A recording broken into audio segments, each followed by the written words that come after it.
Thank you, beautiful man, for that reading. Uh, my apologies that my name reads Pastor.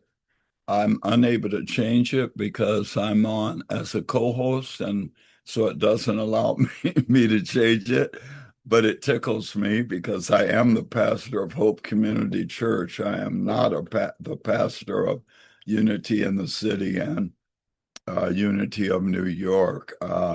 The difference being that I am the shepherd of Hope Community Church. And so the word pastor is another word for shepherd. In other words, that's my flock right there. And I was having a conversation with the head minister of Unity of New York, and I was giving him an example of a recent sermon that I had given on tithing and the response to it. And it was a no holds barred sermon. It was uh, probably as clear as one can be about why there are many, many people who do not tithe or give offerings to their churches. Historically, most all churches are supported primarily by about 30% of the people who are part of that community. And the other 70% occasionally give or drop a 10 or a 5 or maybe even so much as a 20 in the basket periodically. But they are not committed to tithing and presenting offerings to the house of God that they testify to as meaning so much to them and providing life change for them. And my brother, Reverend Britt from Unity of New York, he said that would be a sermon you could preach at your own church, but not here at Unity of New York and not at Unity in the City, because you are a minister here, one of a handful, and you are a minister at Unity in the City, one of three or four. And when you're at Hope Church, you're their daddy. So you can say things to your kids that you would not say to your nieces and nephews. And so he referred to the community in New York and the community in Brookline as being my nieces and nephews. Uh, and it just tickled me. And so this morning, when I've looked up and seen the word pastor as my title, it was a cute little giggle in me going, I'll be talking to my nieces and nephews today, but not to my own kids. I will possibly not bring as much forthrightness to my nieces and nephews that I am free to bring to my kids. And I have been on a roll this past couple of weeks in knowing that I was being inspired to remind us of where the true change happens within us in terms of being born again into a new consciousness, a new conscious awareness of who we truly, truly are, who we are, and whose we are. And the Spirit has been deeply impressing upon me the need to periodically remind us of where and by what means does true transformation occur. It does not and cannot occur on the surface of things. Once more, we can read the principles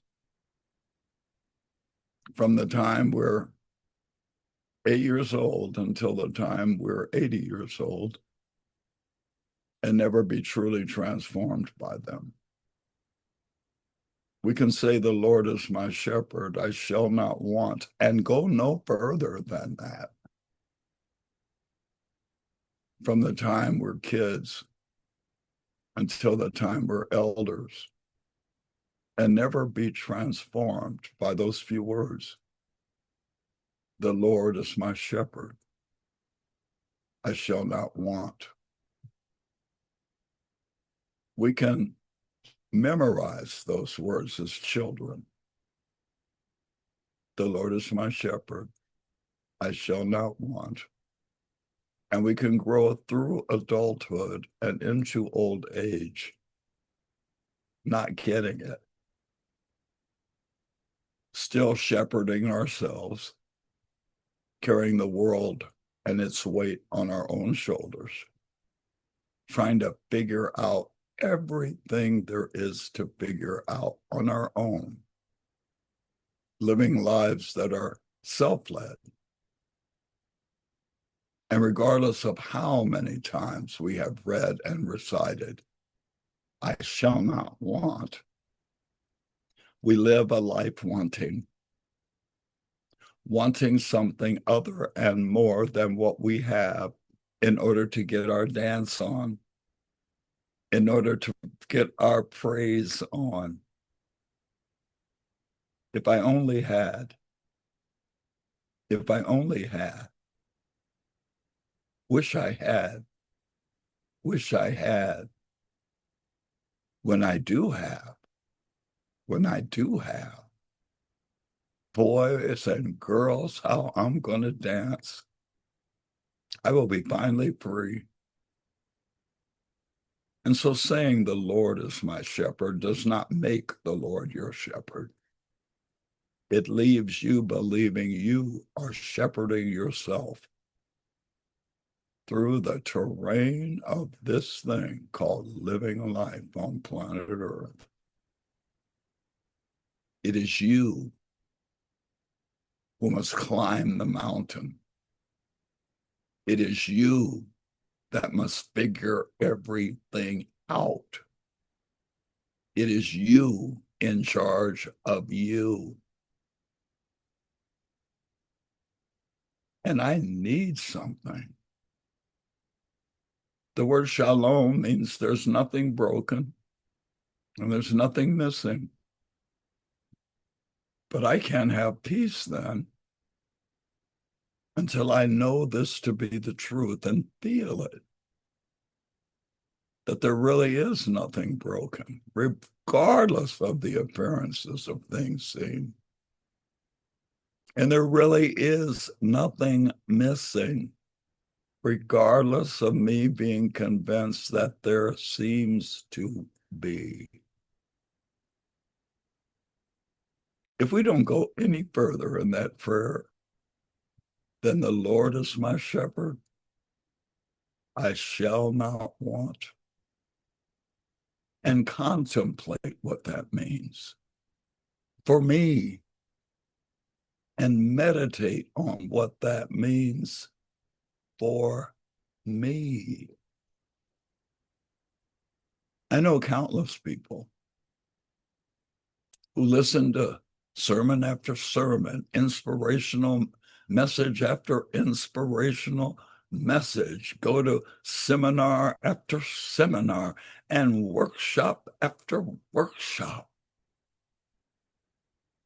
putting off their transformation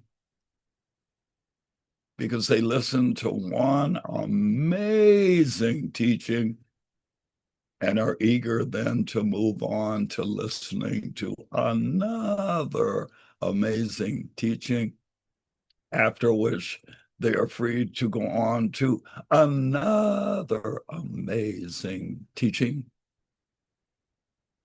and to attend an amazing workshop or seminar poising us, eager to attend another amazing workshop or seminar,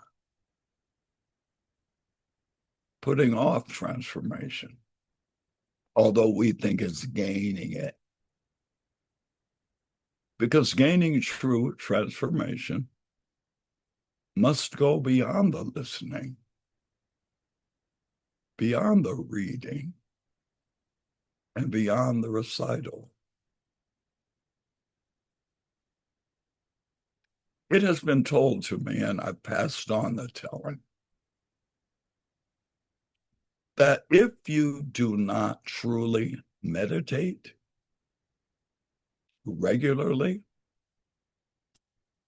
you will get home to awakening. But that would be by a very slow route of travel. Evolution will sponsor your eventually awakening. But the fast track to true awakening, the fast track to true transformation of the mind,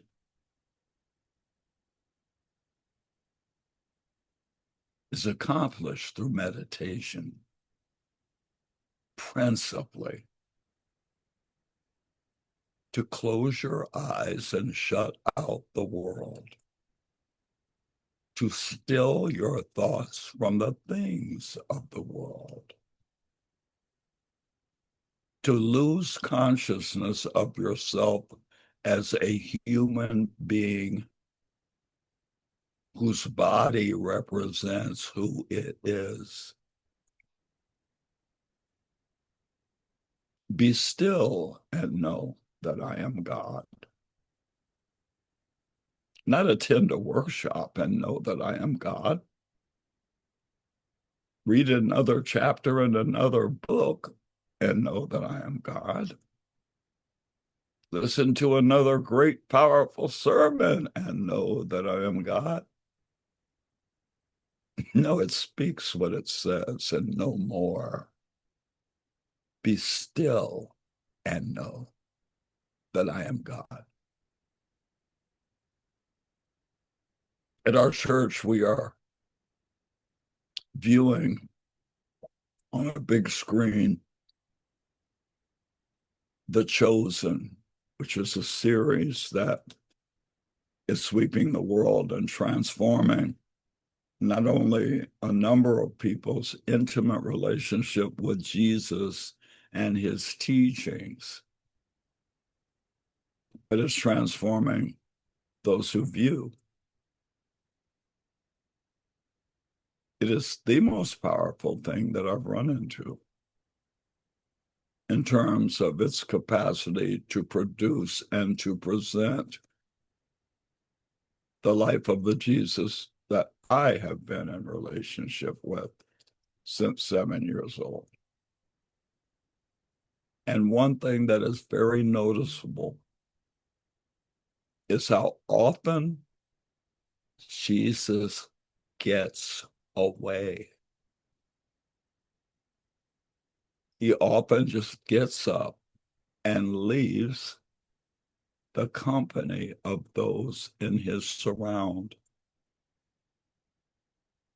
And the disciples are, where are you going?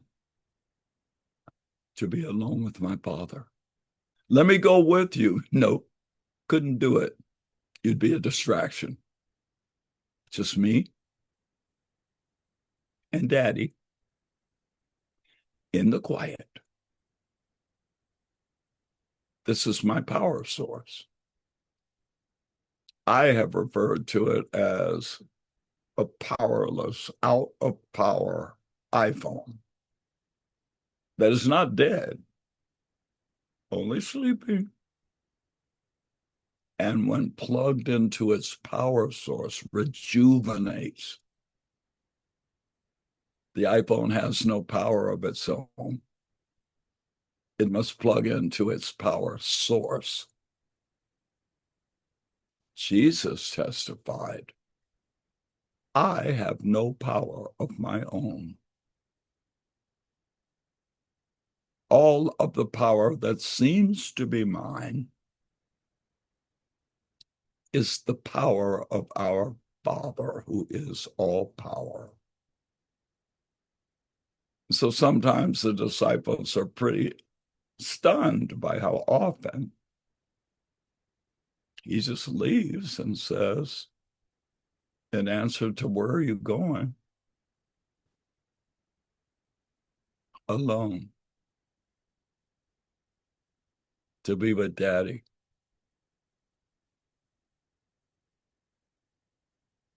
Meditation plugs you in.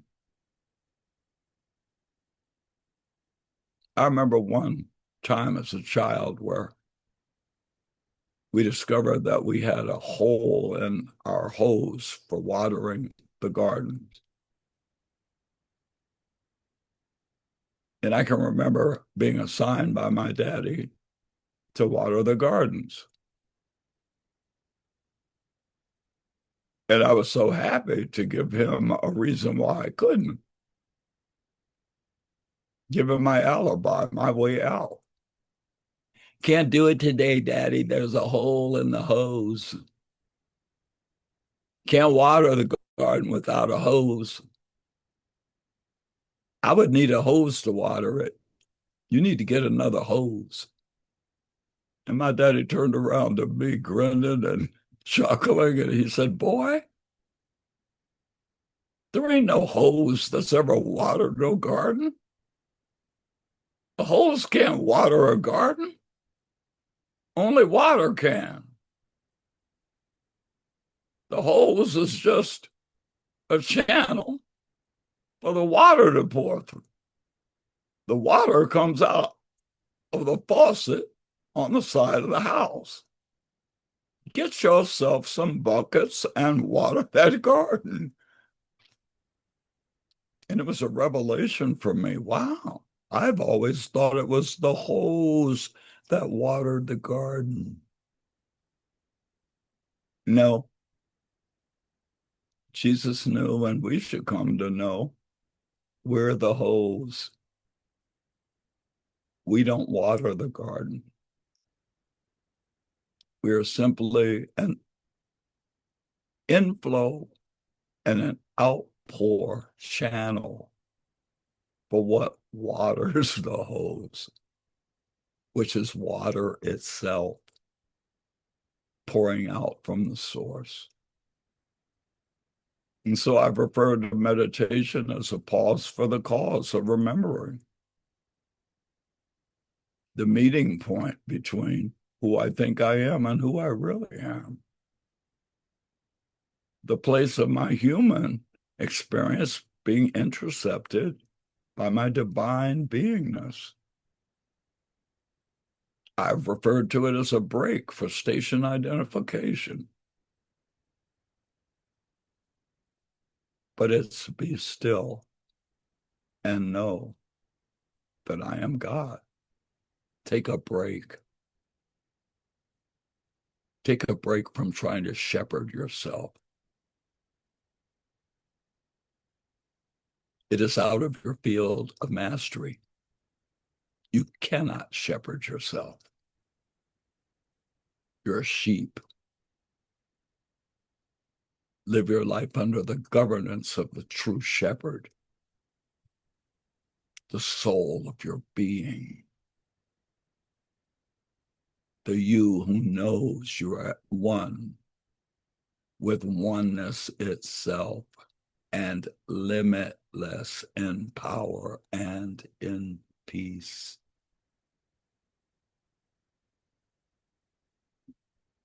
A sister to meditation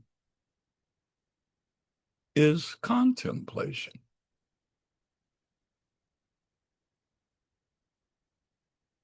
I am not hurrying through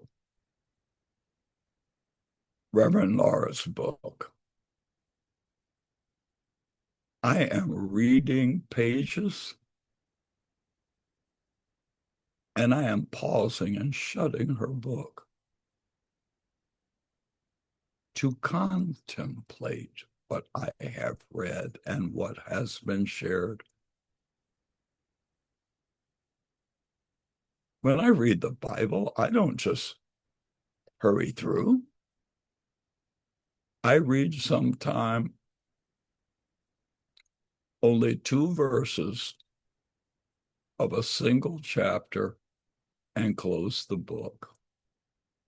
And I breathe into my heart and close my eyes and contemplate the meaning of that idea I have just been the recipient of. I did not hurry through A Course in Miracles. Oh my Lord, there were times when only 3 sentences gave me pause,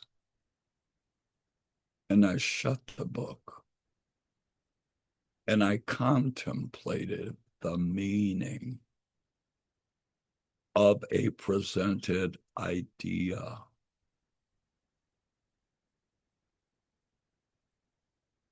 The ego always speaks first and loudest. But if you do not follow the voice of the ego, but pause and be still and know I am is God within you, you will hear the quiet voice of the Holy Spirit whispering, all is well, all is God. So without meditating and contemplating, which takes time out of your busy schedule, running to and fro like a chicken with its head cut off, looking outside yourself for the source that can only be found within you, you will awaken.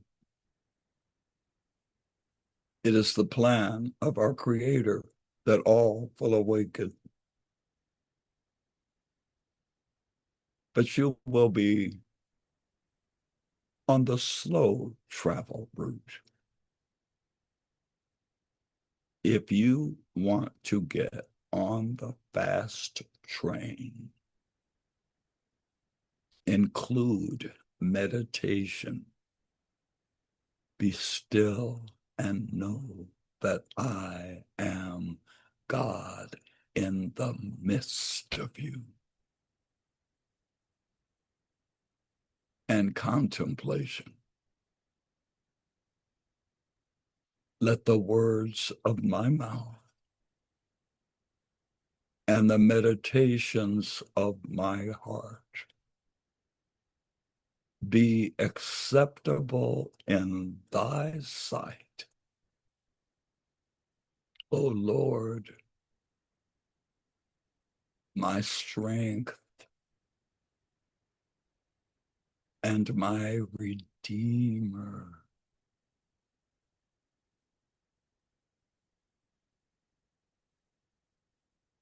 Sometimes Timothy knocks on my door when I am in my room quiet and have the door closed. And I say, yeah. And he opens the door and says, is this a good time to hang out? I smile and whisper, not now, Timothy.